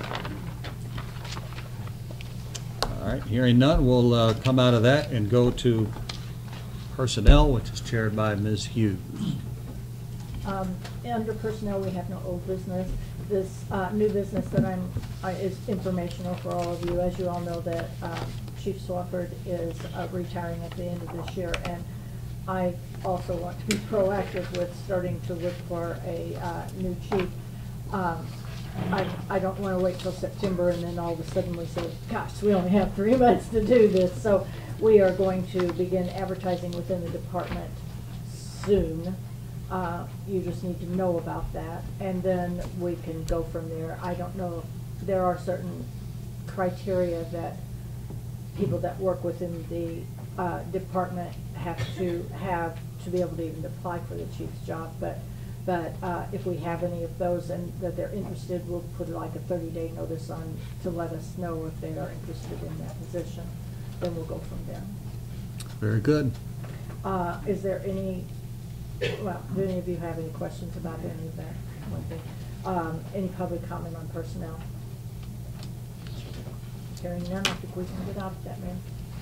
All right, that takes us out of personnel. We'll go to the mayor's report. I don't particularly want to have a lengthy discussion about the boundary proposals submitted by the city of Carbondale. Does anybody want to add anything on that item at this time? I don't really have anything. Honestly, I've just been busy working on other things. And I have not sort of pulled together that group from them and the airport as of yet. But I will get that together. I'd still like to see us go down to the airport road halfway. I think half of that ought to be ours. I don't disagree. I don't disagree, but I don't think they'll ever agree to that. The proposed line lets them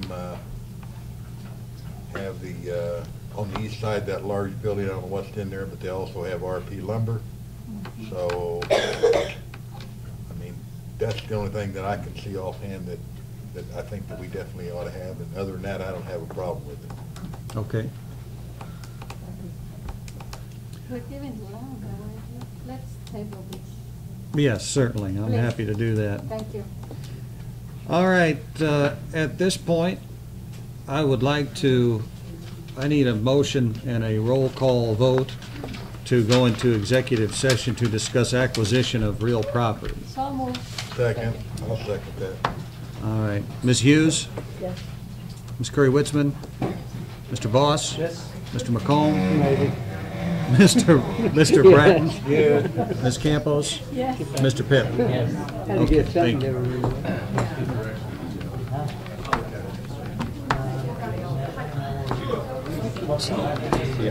Thank you. See you, Joe. Yes. Hey, Mr. Poet. Oh, here.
exist in town.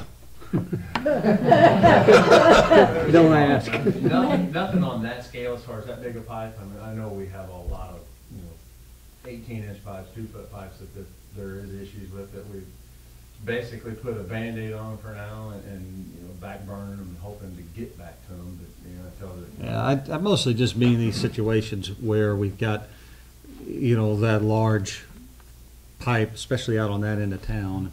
That pipe there, and we have 3 culverts out on Dallas Road, are the only 3 that are really, that are gonna be pressing, and that's gonna be the next 2 big projects that we wanna take care of. So, Okay. Short of that, I don't know of any others offhand, but we start getting a rain like this, they'll show themselves. All right, thank you. Mr. Manwaring? Had a couple of inquiries the last few days on Big Muddy River, and if we anticipate any issues with flooding. Right now, it's projected to crest at 30 feet, or right around 30 feet. Typically, looking at notes from past flooding, that usually doesn't cause us any problems, other than some minor flooding in some low-lying areas.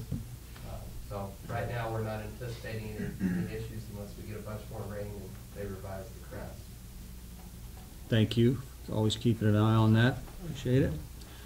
Mr. Kennedy? Nothing. Mr. Stewart? Nothing. All right.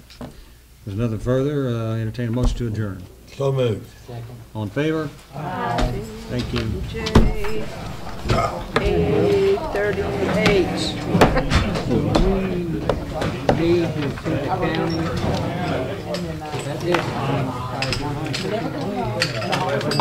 Hey, Jim. Backing up, causing Jim's problem on 7th Street. Former president. How are you? But you were glad to let that go. We'll do it. Bittersweet. I mean, We didn't, that was to be in the oil and zinc, 4-year cycle. we're gonna be able to. And because the issue was up, the railroad there, it wasn't, I didn't know that. I would have said do it regularly. We need to do that. Okay. We can't, we don't want to let off on it. Populates everything. No. But we gotta. Okay. Slide in there with the truck and throw some cars. We'll do it. We'll still be rolling. Your leadership will be missed. I was actually talking to Bruce the other day about it.